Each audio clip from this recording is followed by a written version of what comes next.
तुम्ही कधी विचार केला आहे का की एक व्यक्ती सर्व प्रकारचे पौष्टिक भोजन खातो तरीही कमकुवत आणि आजारी राहतो, तर दुसरा व्यक्ती खूप साधे भोजन खाऊनही निरोगी, तेजस्वी आणि प्रसन्न राहतो. याचे रहस्य त्या भोजनात नाही, तर शरीराच्या अग्नीत लपलेले आहे. महर्षी चरक यांनी चरक संहितेत म्हटले आहे, रोगा सर्वेपी मंदाग्ना, अर्थात सर्व रोगांची मूळ जठराग्नीचे मंद होणे आहे. जेव्हा ही अग्नी कमकुवत होते तेव्हा शरीरात रोगांचे बीज अंकुरित होतात. आयुर्वेद म्हणतो की शरीर एक यंत्र आहे आणि त्याच्या सर्व गतिविधी अग्नीवर अवलंबून आहे. याच अग्नी आमच्या आतल्या सूर्य आहे, जो भोजनाला ऊर्जात रूपांतरित करते. जेव्हा ही अग्नी प्रबळ असते तेव्हा शरीर स्फूर्तिमान राहते, मन एकाग्र राहते आणि चेतनेक प्रकाश राहतो. पण जसाही मंद होते तसा जीवनाचे संतुलन तुटू लागते. खाणे पचत नाही, रस होत नाही आणि जो अत्पचा राहतो तोच आमा बनून शरीरात विषाचे रूप घेते. चरक संहितेत याला अमविष म्हटले आहे, जो हळूहळू धमन्यांमध्ये अडथळा, जोड्यांमध्ये वेदना, त्वचेची नीरसता आणि मनाची सुस्तीचे कारण बनते. अथर्ववेदात म्हटले आहे, अन्नम द प्राणम, अन्नच प्राण आहे, पण ते तेव्हाच प्राण बनते जेव्हा ते पूर्णपणे पचते. अत्पचा अन्न प्राण देत नाही, तर प्राणशक्तीच छीन घेते. याच कारणामुळे बऱ्याचदा भरपेट भोजनानंतरही आम्हाला थकवा जाणवतो, कारण भोजन ऊर्जा नाही तर बोज बनते. याच मंद अग्नीचे पहिले संकेत आहे, पोट भारी राहणे, गॅस होणे किंवा भूक कमी होणे. सुश्रुत संहितेत अग्नीला 3 रूपांत सांगितले आहे, जठराग्नी, भूताग्नी आणि धाताग्नी. जठराग्नी पोटात असते, जी भोजन तोडते. भूताग्नी तत्वांची अग्नी आहे, जी अन्नाच्या रसाला 5 महाभूतांत रूपांतरित करते. आणि धात्वाग्नी 7 धातूंना पोषण देते, रस, रक्त, मांस, मेद, अस्थि, मज्जा, शुक्र. जर जठराग्नी मंद झाली तर ही संपूर्ण साखळी थांबते आणि शरीरात संतुलनाचे संकट सुरू होते. मंद अग्नीचे लक्षण खूप सूक्ष्म असतात. सकाळी उठल्यावर तोंडात कडवट, जीभवर पांढरी साय, पोटात भारीपणा, भूक न लागणे, ध्यान भटकणे, मन चिडचिडे होणे आणि झोप असंतुलित होणे. हे सर्व संकेत सांगतात की शरीरात आमा होत आहे आणि अग्नी विझू लागली आहे. अष्टांग हृदयात वाग्भट ऋषी म्हणतात, यदन्न न पचते तदा माय कारणम भवती, अर्थात जो अन्न पचत नाही तोच रोगाचे कारण बनते. आजचे जीवन या रोगांना वाढवण्याचे सर्वात मोठे कारण बनले आहे. सकाळपासून रात्रीपर्यंत धावपळ, तणाव, चिंता, उशिरा रात्री खाणे, मोबाईल किंवा टीव्ही पाहताना भोजन, थंड पेय, जंक फूड हे सर्व अग्नी विझवणारे कारण आहेत. जसा एखादा दिवा असतो आणि त्यावर वारंवार वाऱ्याचे झोंके येतात, तसा आधुनिक जीवनाच्या सवयी आमची जठराग्नी कमकुवत करतात. हळूहळू शरीराची ऊर्जा खाली येते, पाचन कमकुवत होते आणि मन भारी आणि सुस्त हो जाते. मग जर तुम्हीही हे समजायचे असेल की आमच्या आतल्याही अग्नी फक्त भोजनालाच नाही तर विचारांना आणि भावनांनाही कसे रूपांतरित करते आणि का मनाचे संतुलन थेट पाचनाच्या संतुलनाशी जोडलेले आहे, तर हा व्हिडिओ शेवटपर्यंत नक्की ऐका. जर तुम्हाला आयुर्वेद आणि जीवन ऊर्जेशी जोडलेले असे विषय आवडत असतील तर चॅनलला नक्की सबस्क्राईब करा, कारण इथे आम्ही दररोज आत्मज्ञान, आयुर्वेद आणि आधुनिक विज्ञान यांच्यातील लपलेल्या रहस्यांना साध्या भाषेत शेअर करतो. आणि कमेंटमध्ये प्राचीन ज्ञान लिहिणे विसरू नका. पतंजली योगसूत्रात म्हटले आहे, योगश चित्तवृत्ती निरोधः, म्हणजे योग मनाच्या वृत्तींना शांत करण्याचे विज्ञान आहे. जेव्हा मन स्थिर असते तेव्हा अग्नी स्वतः स्थिर राहते, पण जेव्हा मन अशांत असते, चिंता आणि भय वाढतात, तर अग्नीही त्यानुसार असंतुलित होते. मानसिक अशांती शरीराच्या अग्नीला अस्थिर करते. म्हणून आयुर्वेद म्हणतो, भोजन फक्त पोटापासून नाही तर मनापासूनही पचते. कधीकधी लोक विचारतात की आजार शरीरात सुरू होतो, पण चरक म्हणतात नाही, आजार अग्नीच्या असंतुलनापासून सुरू होतो. जेव्हा अग्नी मंद होते तेव्हा जे तत्व शरीरात ऊर्जा देणारे असावेत ते आता बोज बनतात. पोट स्वच्छ न राहणे, त्वचा फिकट होणे, केस गळणे किंवा वारंवार सर्दी खोकला होणे हे सर्व संकेत आहेत की अग्नी आता आधीप्रमाणे प्रबळ नाही. आयुर्वेदात रोगाचे उपचार औषधापूर्वी अग्नीला पुन्हा जागृत करण्यापासून केले जातात. चरक संहितेत लिहिले आहे, अग्नी ही सर्वम शरीरम पालयती, अर्थात अग्नीच शरीराचे पालन करते. जेव्हा अग्नी संतुलित असते तेव्हा शरीर स्वतः रोगांचा नाश करते. म्हणून म्हटले आहे, अग्नी दीप्ते सर्वम दीप्तम, अग्नी नष्टे सर्वम नष्टम. जेव्हा अग्नी जळते तेव्हा जीवनात प्रकाश असतो. जेव्हा ती मंद असते तेव्हा सगळे अंधारमय हो जाते. आम्ही पाहिले आहे की एखाद्या व्यक्तीला एक साधा ताप होतो, पण जर त्याची अग्नी प्रबळ असेल तर तो एका दिवसात बरा होतो आणि दुसरा व्यक्ती तोच ताप महिन्यांपर्यंत सहन करतो, कारण त्याची अग्नी कमकुवत आहे. याच कारणामुळे आयुर्वेदात प्रथम दीपन आणि पाचनाची औषधे दिली जातात, जेणेकरून अग्नी पुन्हा प्रज्वलित होईल. आज विज्ञान ही मान्य करू लागले आहे की शरीराची रोगप्रतिकारक शक्ती थेट पाचनतंत्राशी जोडली आहे. जितके चांगले पाचन तितकीच चांगली रोगप्रतिकारक शक्ती. म्हणून आयुर्वेद फक्त आजाराचे इलाज करत नाही, तर त्याचे मूळ कारण मंद अग्नीला बरे करतो. शेवटी यात समजणे आवश्यक आहे की शरीर एक पवित्र यज्ञकुंड आहे आणि अग्नी त्याचा देवता. या अग्नीला संतुलित ठेवणे हेच दीर्घायू आणि आरोग्याचे रहस्य आहे. जेव्हा आम्ही आमचा आहार, वर्तन आणि विचार अग्नीनुसार संयमित करतो तेव्हा शरीर स्वतः रोगमुक्त हो जाते.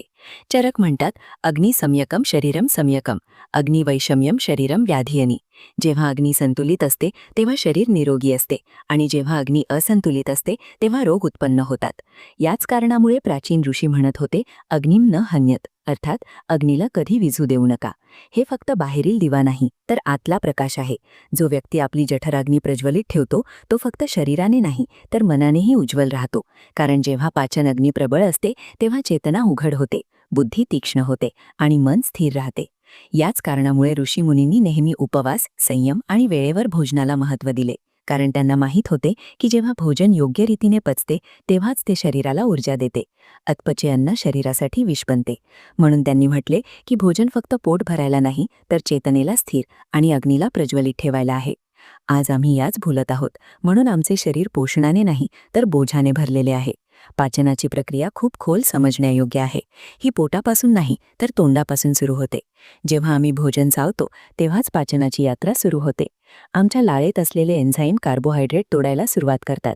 याच कारणामुळे म्हटले आहे, अन्नाला रस बनवून खा.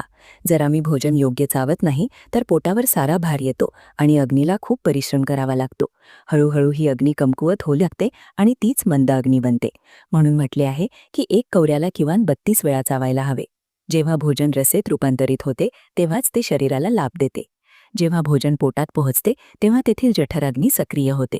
पोटात हायड्रोक्लोरिक ॲसिड, पेप्सिन आणि म्युकस हेच 3 मिळून त्या अग्नीचे निर्माण करतात जो भोजन पचवते.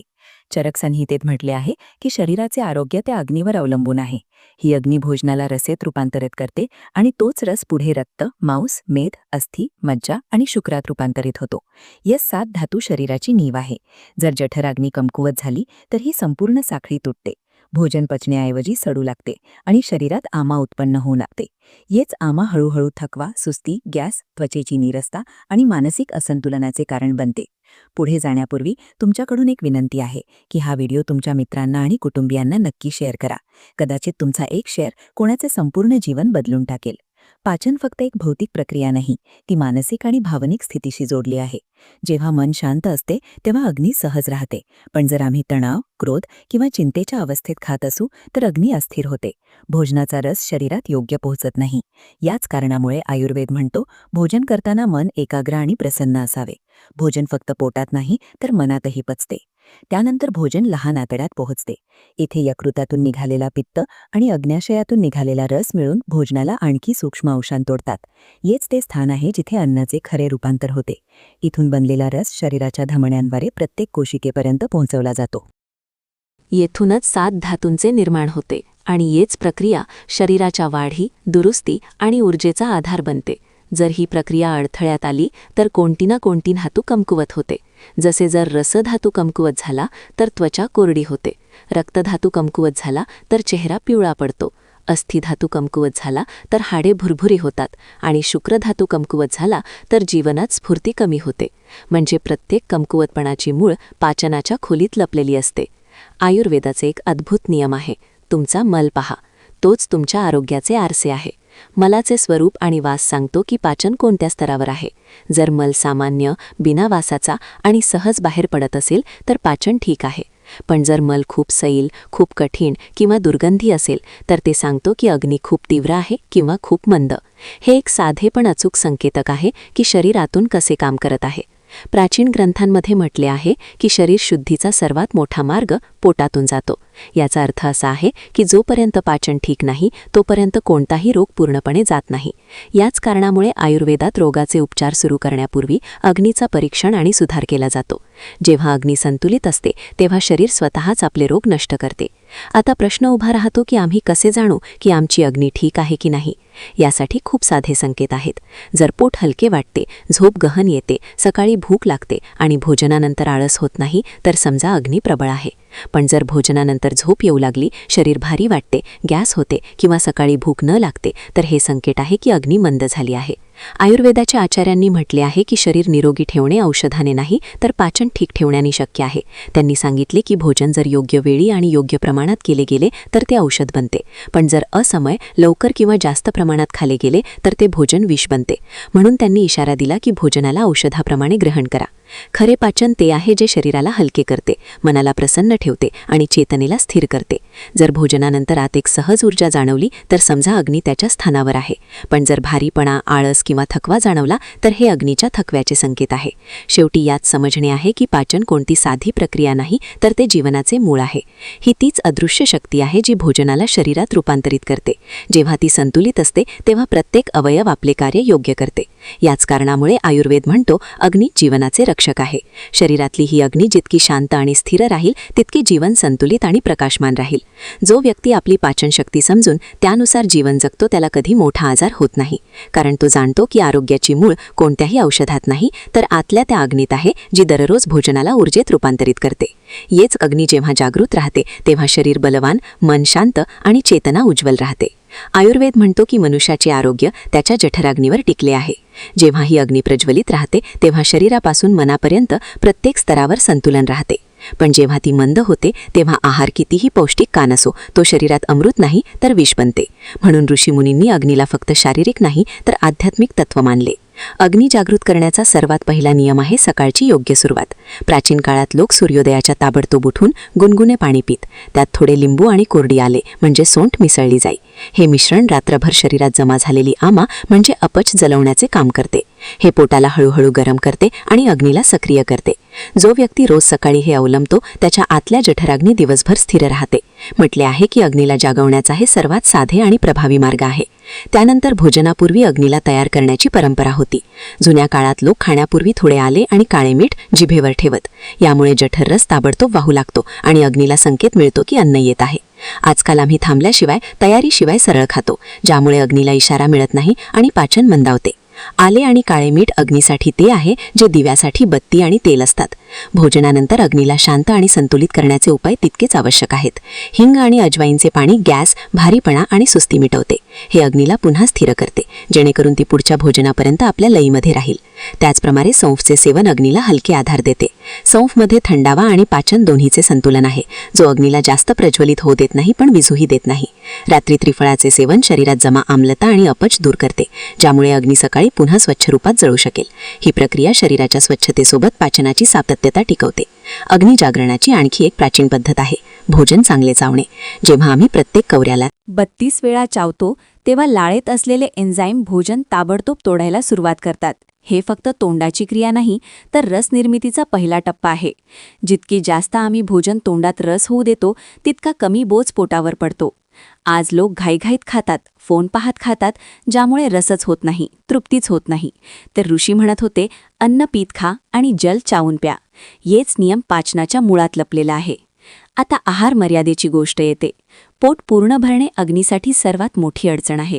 शरीरात अग्नी तेव्हाच ठीक जळते जेव्हा त्याला श्वास घेण्याची जागा मिळते. म्हणून म्हटले आहे की पोट 3 भागात वाटा. अर्धा भाग अन्नासाठी, चौथाई जलासाठी आणि चौथाई रिकामी जागेसाठी. ही रिकामी जागा अग्नीचं क्षेत्र आहे. जेव्हा आम्ही तिला भरतो तेव्हा अग्नी दाबली जाते आणि अन्न पचण्याऐवजी सडू लागते. येत सडलेले अन्न हळूहळू विष बनून शरीरात रोगांना जन्म देते. म्हणून खरा संयम फक्त काय खाल्ले ते नाही तर किती खाल्ले तेही आहे. आयुर्वेदाचे आणखी एक सुंदर नियम आहे मताहाराचे सिद्धांत. याचा अर्थ आहे की भोजन सूर्याच्या गतीनुसार असावे. सकाळचे भोजन हलके, ताजे फळे, दूध किंवा हलके अन्न असावे, कारण त्यावेळी अग्नी कमकुवत असते. दुपारचा वेळ अग्नीच्या तेजाचा वेळ आहे, म्हणून दिवसाचे भोजन सर्वात जड आणि पूर्ण असावे. सूर्यास्तासोबत अग्नी शांत होऊ लागते, म्हणून रात्रीचे भोजन हलके आणि सुपाच्य असावे. जो व्यक्ती सूर्याबरोबर आपली थाळी जोडतो तो आपल्या शरीराची लय ब्रह्मांडाच्या लयीशी मिळवतो. येच समरसता आरोग्याची मूळ आहे. पण फक्त भोजन आणि नियम नाही, तर मनाची स्थिती अग्नीला प्रभावित करते. जर मन अशांत असेल, चिंतेत असेल किंवा घाईत असेल तर अग्नी अस्थिर होते. भोजन कृतज्ञतेने खाणे, त्याला प्रसाद मानणे हे फक्त संस्कार नाही तर विज्ञान आहे. जेव्हा आम्ही भोजनाला सन्मान देतो तेव्हा शरीरही ते स्वीकारते. भोजन तेव्हाच औषध बनते जेव्हा मन शांत असते. नियमितता तितकीच महत्त्वाची आहे. जेव्हा आम्ही दररोज एकाच वेळी भोजन करतो तेव्हा अग्नी त्यावेळी जळायला तयार राहते. पण जेव्हा वेळ अस्थिर असते, कधी लवकर कधी उशिरा, तर अग्नी गोंधळते. ती किंवा लवकर जळते किंवा मंद होते. म्हणून म्हटले आहे की नियमितता अनुशासनाची पहिली पायरी आहे. शेवटी अग्नीचा अर्थ फक्त पोटाची क्रिया नाही तर जीवनाची उष्णता आहे. जेव्हा ही उष्णता संतुलित असते तेव्हा मनात स्थिरता, शरीरात हलकेपणा आणि चेतनेत प्रकाश असतो. ही तीच अग्नी आहे जी प्रत्येक कोशिकेत जळते, जी अन्नाला रसेत, रसाला बलात आणि बलाला तेजात रूपांतरित करते. अग्निबिना ना पाचन होते ना जीवन जळते. म्हणून ऋषी म्हणत होते, आपली अग्नी ओळखा, तिचे रक्षण करा, तिला मंद होऊ देऊ नका. कारण जेव्हा अग्नी विझते तेव्हा जीवन आपली चमक गमावते. जेव्हा मनुष्य आपली अग्नी संतुलित करतो तेव्हा त्याचे शरीर रोगमुक्त, मन संतुलित आणि आत्मा प्रसन्न राहते. हेच अग्नी जागरणाची खरी सार्थकता आहे. हे फक्त पाचन नाही तर चेतनेची एक साधना आहे. जेव्हा अग्नी आत जळते तेव्हा बाहेरचे जीवन स्वतः प्रकाशित होऊन जाते. हेच जीवनाची खरी ज्वाला आहे, जी शरीराला निरोगी, मनाला शांत आणि आत्म्याला उज्ज्वल बनवते. जर हे बोल तुमच्या मनाला स्पर्श केले तर विश्वास ठेवा, ही सुरुवात आहे. चॅनलला सबस्क्राईब करा आणि आपल्या आतल्या यात्रेला आणखी खोल करा. आम्ही पुन्हा भेटू एका नव्या अंतर्दृष्टीसोबत. तुमचे खूप खूप धन्यवाद.